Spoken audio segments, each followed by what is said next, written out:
नमस्ते। आज हामी 10 आज्ञाको बारेमा कुरा गर्दैछौँ, तर सायद एउटा अलि फरक दृष्टिकोणबाट। हामी यसको संरचनालाई 10 आज्ञाका 2 स्तम्भहरू भनेर विश्लेषण गर्नेछौँ। हामी सबैले 10 आज्ञाको बारेमा त सुनेकै छौँ, होइन त? तर के यो नियमहरूको एउटा सूची मात्र हो कि यसको पछाडि कुनै खास व्यवस्थित संरचना पनि लुकेको छ? आउनुहोस् आज यसको भित्री तहलाई खोतलेर हेरौँ। हाम्रो आजको यो विश्लेषणमा हामी 5वटा मुख्य खण्डहरूमा केन्द्रित हुनेछौँ। सुरुमा 10 आज्ञाको सामान्य परिचय, त्यसपछि यसका 2वटा स्तम्भहरू परमेश्वरसँगको र मानिससँगको सम्बन्ध, अनि यसको मुख्य सन्देश के हो, र अन्त्यमा आजको हाम्रो जीवनमा यसको के महत्त्व छ भन्ने बारेमा कुरा गर्नेछौँ। ल सुरु गरौँ है त। 10 आज्ञा आखिर हो के? सरल भाषामा भन्नुपर्दा यो परमेश्वरले सिने पर्वतमा इस्राएलीहरूलाई दिनुभएको केही आधारभूत नियमहरूको सङ्गालो हो, जसले उनीहरूको जीवनलाई सही बाटो देखाउन मद्दत गर्थ्यो। वास्तवमा यी आज्ञाहरू केवल धार्मिक नियम मात्र होइनन्, बरु कुनै पनि समाज राम्रोसँग चल्नको लागि चाहिने नैतिक, आत्मिक र सामाजिक कानूनहरूको जग जस्तै हुन्।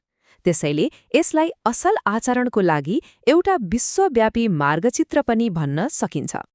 अब हेर्नुहोस् त स्क्रिनमा एउटा नम्बर छ 2। यो सानो नम्बरले 10 आज्ञाको पूरै संरचनालाई कसरी समेट्छ होला? यो नै हाम्रो आजको विश्लेषणको केन्द्र हो। यसको जवाफ हो 2 आधारभूत स्तम्भहरू। ती 10 नियमहरू यत्तिकै एउटा सूचीमा राखिएका होइनन्, तिनीहरू 2वटा बलियो स्तम्भमा अडिएका छन्। र यो संरचना बुझ्नुभयो भने यसको वास्तविक अर्थ पनि खुल्दै जान्छ। र यहाँ ती 2 स्तम्भहरू स्पष्ट देख्न सकिन्छ। पहिलो स्तम्भमा पहिलो 4 आज्ञाहरू पर्छन्, जुन सिधै परमेश्वरसँगको हाम्रो सम्बन्धमा केन्द्रित छन्। अनि दोस्रो स्तम्भमा चाहिँ अन्तिम 6वटा आज्ञाहरू छन्, जसले हामीले मानिसहरूसँग कस्तो व्यवहार गर्ने भन्ने कुरा सिकाउँछन्। कति सरल तर कति गहिरो विभाजन।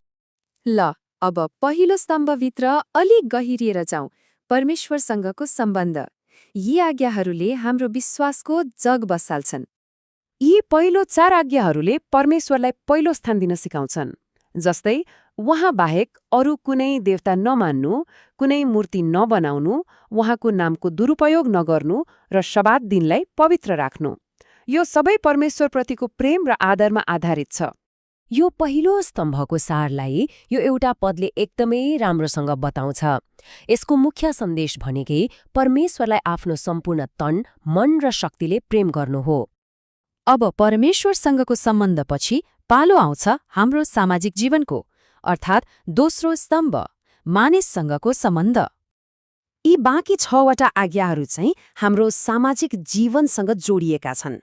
आमा बुबाको आदर गर्नु, हत्या नगर्नु, व्यभिचार नगर्नु, चोरी नगर्नु, झुटो नबोल्नु र अरूको सम्पत्तिको लोभ नगर्नु।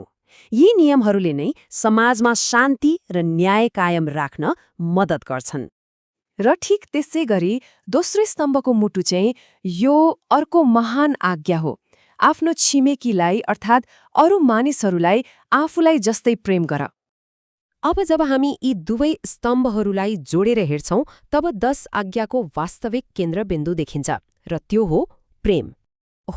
एकदमै सरल भाषामा भन्नुपर्दा 10 आज्ञाको सार 2 कुरामा अटाउँछ: परमेश्वरलाई प्रेम गर र मानिसलाई प्रेम गर। यो नै सम्पूर्ण नैतिक व्यवस्थाको आधार हो। तर कुरा यतिमा मात्रै सकिँदैन। स्रोत सामग्री अनुसार यी आज्ञाहरूले एउटा ऐनाको काम पनि गर्छन्, जसले हामीलाई हाम्रो कमजोरीहरू देखाइदिन्छ। र जब हामी आफ्नो अपूर्णता देख्छौँ, तब नै एक मुक्तिदाताको आवश्यकता महसुस हुन्छ। यो कुरालाई नयाँ करारमा येशूले पनि स्पष्ट पार्नु भएको छ।